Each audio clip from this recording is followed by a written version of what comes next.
안녕하세요. 동동형입니다. 자, 오늘은 대선주와 대북주에 대해서 좀 이야기를 하고자 합니다. 즉, 악재가 많이 끼어 있는, 그로 인해서 많이 하락했는 그런 종목들에 대해서 어떻게 대처하면 좋을까라는 생각을, 제 개인적인 생각을 함께 공유를 하고자 합니다.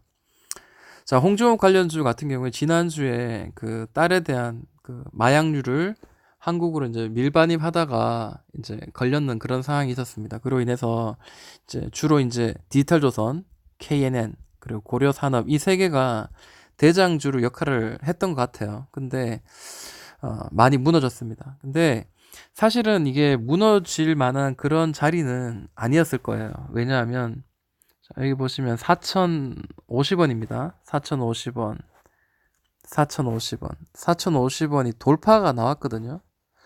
돌파가 나오고 난 뒤에 한동안 4,400원을 계속해서 지금 지켜주다가 갑자기 급락이 나옵니다. 가까이서 볼게요. 네, 이런 모양이 나오죠. 자, 이게 뭐 생각지 못한 악재 때문에 이렇게 생긴 거죠. 여기를 지켜줬던 거거든요. 돌파 이후에. 그래서 여기서 분명히 보고 차트의 모양을 보고 자, 1차의 상승, 그리고 행보, 그 다음에 2차 상승을 노리고 있던 분들이 아무래도 많이 좀 물렸을 거다, 혹은 고생을 하고 있을 거라고 생각이 듭니다. 자, 그렇지만 아직까지 홍종욱 관련주는 끝난 게 아니죠. 왜냐하면, 그 딸에 대한 그 내용들이, 어, 구속이 된 게 아니고, 그리고 앞으로도 지금 홍종욱 씨가 내가 정계에 도전하겠다 혹은 안 하겠다 yes, no를 아직 말하지 않은 상태입니다. 그렇기 때문에 게다가 지금 가지고 있는 일하고 있는 그 뭐죠? 사장직을 내려놨다고 이야기하다 헤럴드인가요? 제가 정확하게 기억을 못하지만 어쨌든 지금 사업을 내려놨는 상태이기 때문에 정계 복귀할 가능성은 지금 현재 많이 열려 있는 상태다. 아직까지 완전한 악재는 터지지 않았다라는 거죠. 자, 마찬가지다. KN도 마찬가지죠. 자, 이전 고점도 다시 때렸고요. 그 다음에 어, 눌렀다가 다시 올리고요. 또 눌렀다가 또 다시 올려야 되는 어떤 그런 상황이었는데 좀 아쉬운 감이 있습니다. 디지털 조선 한번 볼까요? 네, 디지털 조선도 어느 정도 올리다가 여기서 급락이 나와버렸습니다. 주봉의 모습입니다. 자, 근데 홍종욱 관련주는 그래도 아직까지 희망이 열려 있는데도 불구하고 어, 안철수 관련주들은 좀 굉장히 좀 문제가 크죠. 왜냐하면 아예 안 나오겠다고 했거든요.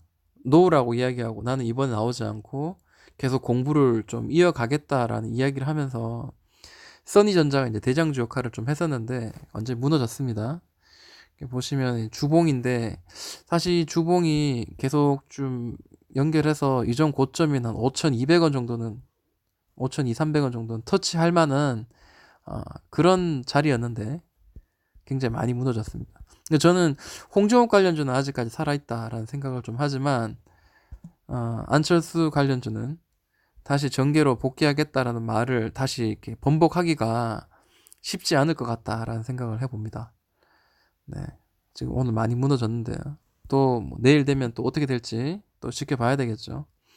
자, 오픈 베이스도 사실 굉장히 좋은 흐름으로 가고 있었어요.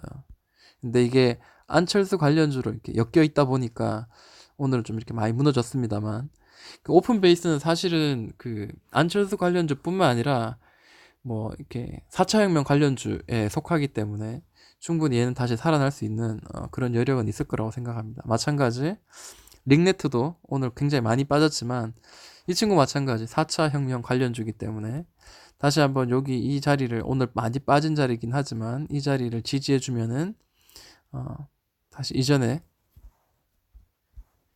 여기 지금 지켜줬던 자리죠. 저항이 되었던 자리를 돌파하고 지지를 해주고 있는데 자, 이제 지지를 좀 해주면은 다시 한번 위로 올라갈 만한 가능성도 충분히 있다라고 생각을 해봅니다.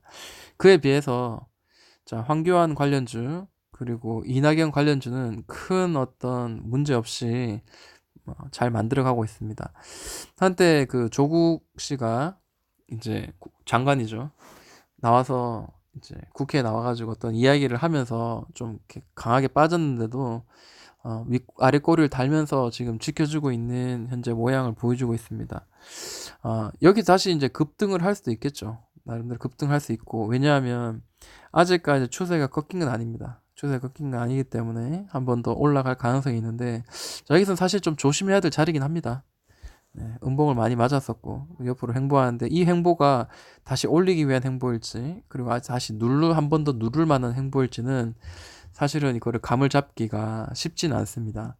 그래서 이런 조금 변동성이 있는 이런 자리에서는 좀 잠깐 좀 관망하면서 우리에게 좀 정확하게 좀 오를 만한 자리가 좀 보여진다면은 그때 우리가 좀 들어갈 만하다라고 생각을 합니다.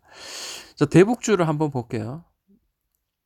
이번에 사실 미리 이제 협상을 하는데, 이전에는 하노이 회담에서 어, 대통령, 그러니까 미국의 트럼프 대통령하고 김정은 위원장하고 만나면서 결렬이 됐어요. 근데 이번에는 아예 그 밑선에서 물밑 작업을 하는 그런 상황에서 결렬이 나왔단 말이에요. 그러다 보니까 그 누구도 사실은 이거를 악재가 터질 거라에 대한 생각을 하지 못했을 겁니다. 저도 마찬가지 이렇게 악재가 터질 거라고는 생각하지 못했는데요. 그러다 보니까 이제 대아티아이 한번 볼게요. 자, 좀 복잡하긴 합니다만, 자, 자세히 한번 보도록 할게요. 자, 밑으로 깨지고 난 뒤에 이런 자리가 하나 있었고요. 또 다시 또 올라가다가 이런 매물대가 있었고, 또 매물대를 계속 치는 어떤 그런 모양이 있었습니다. 좀 누르긴 했지만, 근데 여기서 조금 이상하긴 했어요. 우리가 왜 이렇게 잘 못 뚫고 올라가지라고 이야기했는데, 이게 만약에 회담이 이제 예를 들어서 그러면 회담을 날짜를 잡읍시다 해가지고 12월 뭐 예를 들어서 3일 뭐 첫째 주 이런 식으로 하기로 했습니다. 땅 했으면은 돌파가 나왔을 것 같아요. 제 생각에는. 근데 지금 현재 많이 떨어졌습니다. 근데 대북주도 뭐 아직 끝난 건 아니죠. 왜냐하면 북한에서는 뭐 뉴스상으로는 그렇습니다. 올해 안에 다시 한번 미국 너네들이 정말 우리가 좀 납득이 갈 만한 그런 새로운 것들을 들고 우리한테 다시 한번 만나면은 우리가 그거를 대해서 한번 생각해 보겠다라는 식으로 이야기를 했습니다. 북한은 분명히 이제 그런 생각 했을 거예요. 트럼프는 지금 현재 내년에 있을 재선을 위해서라도 지금 좀 마음이 더 급하다. 그리고 또 지금 탄핵에 대한 어떤 문제거리로 인해 가지고 뭔가 돌파구를 마련하기 위해서 미중 무역 갈등이라든지 협상이라든지 혹은 미국과 북한 간의 그런 비핵화에 대한 그런 내용들도 좀 초조한 그런 생각이 있지 않겠나라는 그런 어떤 생각을 가지고 지금 접근하는 것 같습니다. 현재 보이는 거는 이런 박스죠. 현재 보이는 거는 이런 박스입니다. 자, 대북주는 뭐 실체가 없죠. 대북주는 뭐 실적도 없고, 다만 이제 그 상황에 따라, 뉴스에 따라 이게 추세를 따라서 오르다가 추세에 따라서 악재가 있으면 터지면 한번 훅 꺼지고요. 다시 뭐 호재가 생기면 다시 올라가고. 그럼 저는 개인적으로 이렇게 생각합니다. 트럼프가 여기서 그럼 협상하지 말자, 웃기지 마라 라고는 하지 않을 것 같아요. 협상가로서 다시 뭔가 한번 이야기를 하면서 좀 더 이렇게 좋아지는 그런 모양이 한번 나오지 않겠나라고 생각하고, 지금은 이렇게 만약에 물렸다면 던지는 자리는 아닙니다 라고 생각합니다. 자, 대북주 한번 가까이서 볼게요. 대아티아이 같은 경우에 자, 떨어졌지만 이전 저점인 5,100원 정도까지는 좀 열어두고 우리가 좀 대응을 해야 되지 않겠나라고 생각합니다. 자, 그리고 또 좀 봐야 될 게 푸른 기술 한번 볼게요. 자, 푸른 기술도 뭐 많이 좀 떨어졌습니다만, 그 다음 우리가 바라볼 만한 자리가 대충 이런 자리죠. 12,500원, 600원 정도 선입니다. 그래서 아직까지는 15,600원 정도, 500원 정도까지는 좀 열어두고 우리가 좀 대응을 할 필요가 있을 것 같습니다. 만약에 만약에 현재 지금 물려있다, 그리고 보유하고 있는 종목에 대한 현금의 매수 여력이 있다면은 다시 한번 돌려지는 그런 자리를 보면서 우리가 좀 접근을 해볼 필요가 있을 것 같다라고 생각을 하고요. 제일 많이 떨어졌는 게 아무래도 대장주라고 봐야 되겠죠. 자, 한창 19% 정도 떨어졌는데요. 자, 이게 돌파가 임박했었죠. 여기 보시면은 돌파가 임박했었어요. 만약에 좋은 이야기가 나오면서 조금 더 이게 진전이 되었다면, 회담 날짜를 확실히 정하고 장소를 정했었다면 돌파가 나갈 수도 있었겠죠. 근데 보시면 희한하게 최근에 이제 며칠 동안은, 지난주 며칠 동안 계속 치는 자리가 아니고 양봉의 자리가 아니라 위로 자꾸, 위에서 밑으로 떨어지는 음봉의 자리가 계속 나왔다는 것 자체가 뭔가 좀 심상치 않았다. 이거를 이렇게 보유하고 있는 물량을 많이 가진 자들에 대한, 그런 자들이 좀 왠지 좀 그런 낌새를 좀 가지고 있지 않았나라는 생각을 좀 하게 만들어 주네요. 아난티 한번 보도록 할게요. 자, 아난티도 제가 이제 그런 이야기를 했습니다. 자, 여기가 이 박스권을 만들었던 자리이기 때문에 일반적으로 이 박스권 위에 올라타면은 여기 상단선 언저리까지 한번 근처까지 갈 가능성이 있지 않겠나라고 제가 이야기를 한번 언급을 한 적이 있는데요. 자, 그렇지만 뭐 이렇게 오르가지 못하고 결국에는 이렇게 좀 떨어졌습니다. 이런 악재를 뭐 미리 우리가 어떻게 알겠습니까? 그죠? 그래서 한 대충 한 11,000원 정도까지 열어두고 우리가 좀 봐야 될 것 같습니다.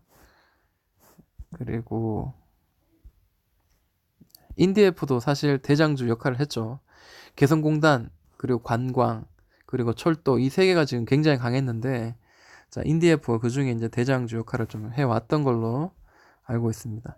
자, 이전 저점을 일단 훼손하지 않았는데요. 좀 박스를 좀 생각을 해야 될 것 같아요. 지금은 이 자리 정도까지. 자, 2,750원 정도까지.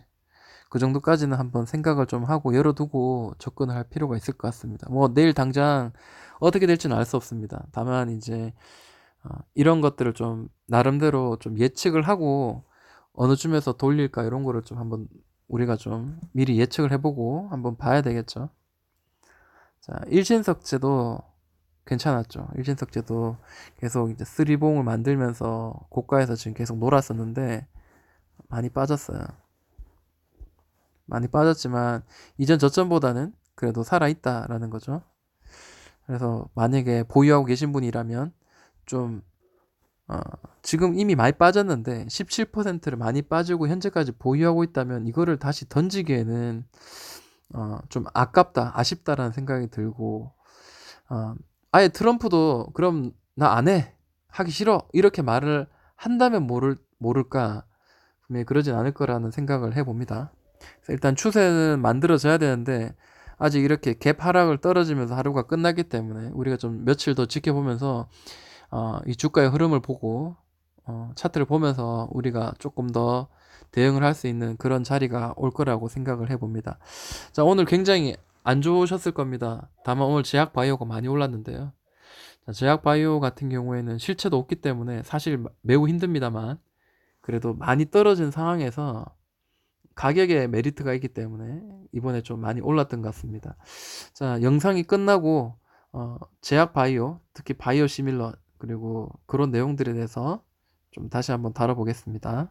지금까지 동동이 형아였습니다.